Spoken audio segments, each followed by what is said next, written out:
Free में जो sound बाटे दिया था, पंखा दिया ना हम लोग को, तो घर में खींचा था, अच्छा की जाके आप मोबाइल हो गया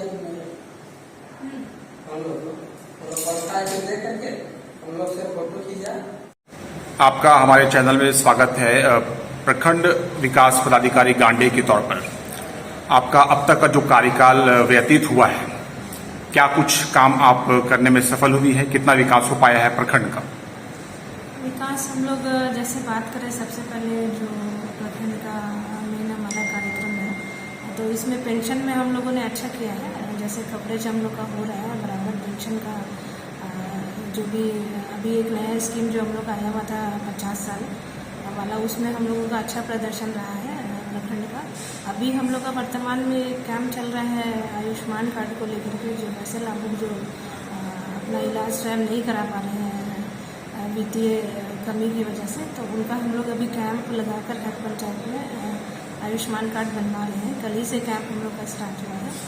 और बाकी जो नियमित जो योजनाएं हैं वो चल रही हैं।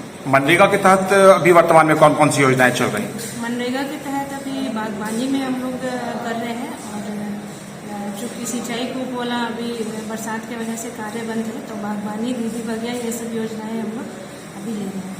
हाल ही में संपन्न हुए प्रखंड स्तरीय जन सुनवाई को लेकर कहीं कहीं से प्रश्न खड़े हुए। सुनवाई का कार्यक्रम क्या पारदर्शी रहा? क्या ईमानदारी पूर्ण तरीके से जन सुनवाई में जो समस्याएं थी, योजनाओं के संचालन को लेकर, क्या उन समस्याओं के प्रति पारदर्शिता के साथ जन सुनवाई का कार्यक्रम हुआ है?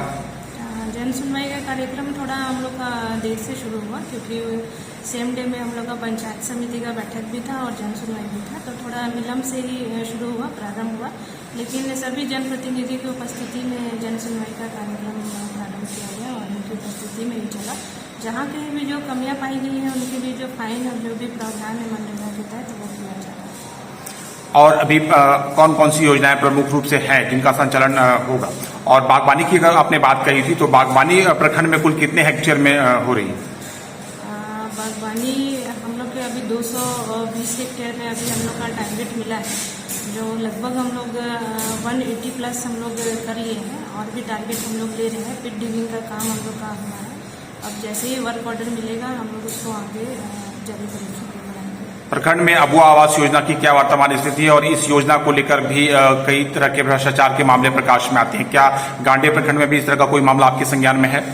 भ्रष्टाचार से संबंधित जो भी मामला है, हम लोग डायरेक्ट लाभुक से बात करते हैं फेस टू फेस। अगर किसी इस तरह की समस्या आती है कि कोई भ्रष्टाचार में लीन है या ऐसी शिकायत मिलती है, उसका खुद जांच करूंगी मैं जाकर, और जो भी उसमें संबंधित कार्रवाई है वो की जाएगी। अभी सेकेंड इंस्टॉलमेंट के लिए हम लोग जियो टैग के साथ पेमेंट का ये कर रहे हैं, और साथ में एक अगवा आवास से संबंधित मॉनिटरिंग ऐप है, जो 1 से 15 और फिर 16 से 30 तक 2 बार संबंधित जो लाभुक सिलेक्टेड है उनका किया जा रहा है, जिससे पारदर्शिता रहे कि किस लेवल तक उनका कार्य किया गया है और किस जगह पे ये खाता प्लॉट वगैरह पे उनका काम हो रहा है।